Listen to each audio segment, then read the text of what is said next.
Hello guys, welcome back to another video. Today is day 31, season 1, so let's get ready.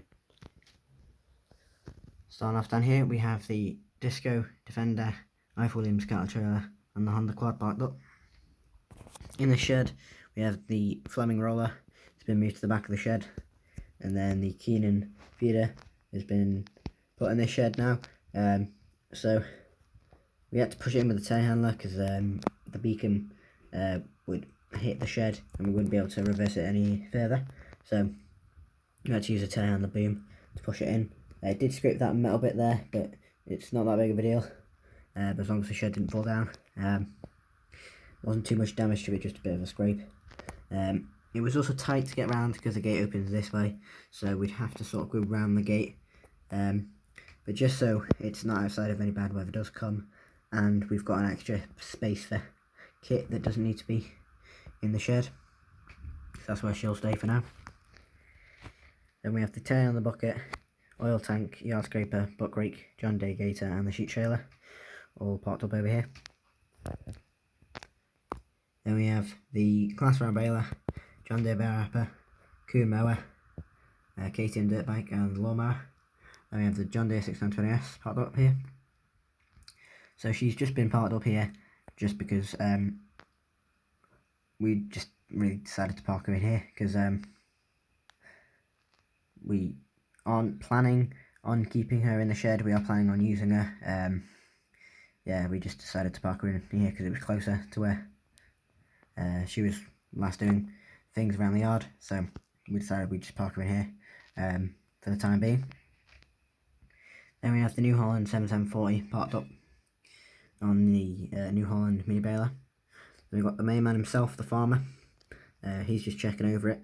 So we surprisingly haven't checked this yet, but we have used it once or twice, so we're just having a check over it again, just because obviously we'll get a lot of jobs going on in the summer. So that's where the grass gets picked up. Then this is where the bales go. They get slid along, and then every time a new bale's made, it gets slid. One bale gets slid into here, which makes it pop out the back there. So he's just checking everything there. He's checked in there, he's just checking there, and then he'll have to check in there and at the back there, just to make sure everything's working. And obviously that's where the PTO goes there. So yeah, he's just checking that there. Then in this shed we have the 5612 parked up, spearhead hedge cutter, coon fertilizer spreader, and the John Deere trail forager there in the back. Then we have the Massey Ferguson 6616 parked up with the muck grab. Then we have Liam.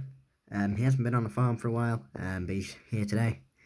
He's got the wooden board that we all lie on, just so we don't get too dirty. And if there's any oil, we don't get on our clothes.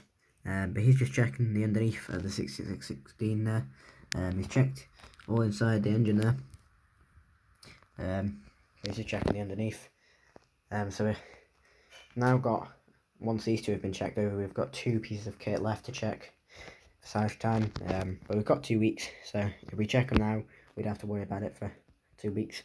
Or a week, depends on when we get time to do it.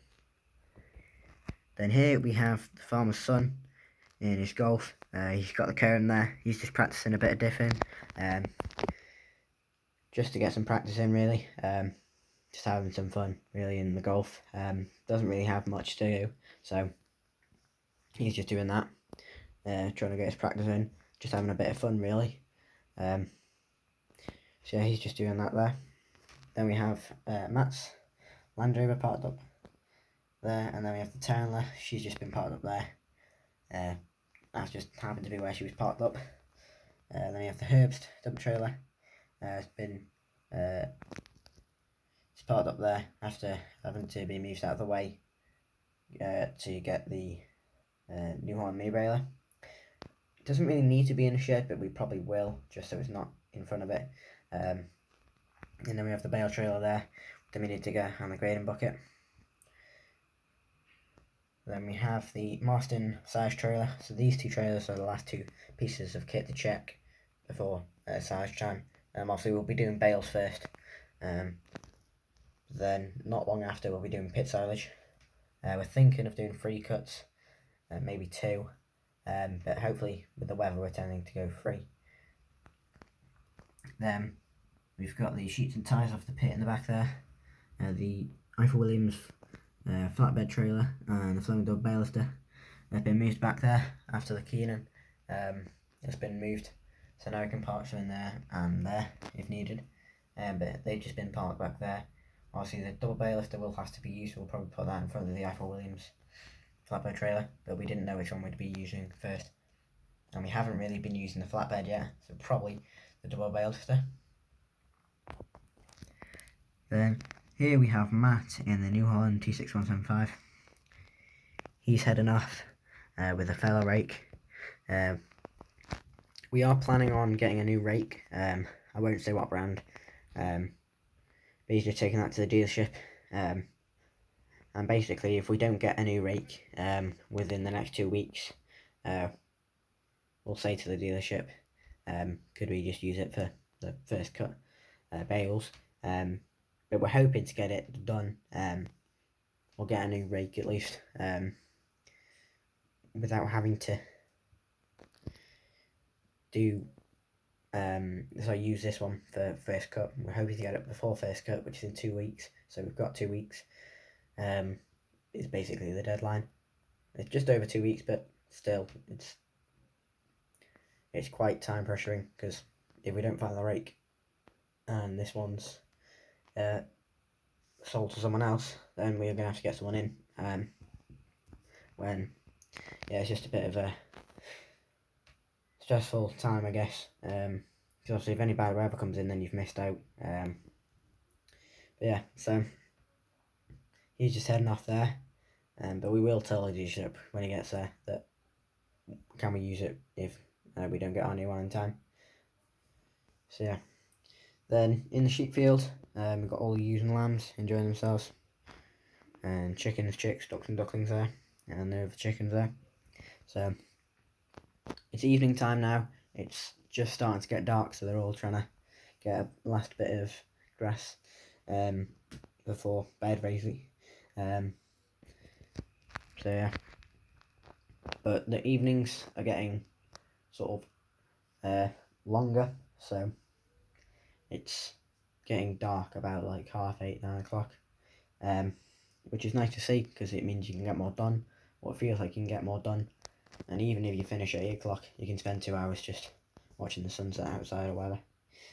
Then in the cow field, you got a couple of them eating, and then you got a couple of calves and cows lying down, and then you got the meg lambs there.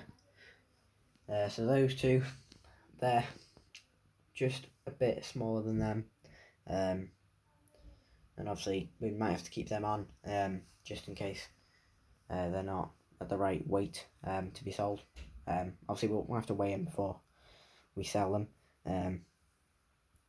but around June time is when we'll wean the lambs off, so we'll have to see then. But we'll keep the lambs until about September, October, maybe November time, depends. And then the calves, we'll have to, we'll wean them off about September time. Yeah, so they're just enjoying themselves there.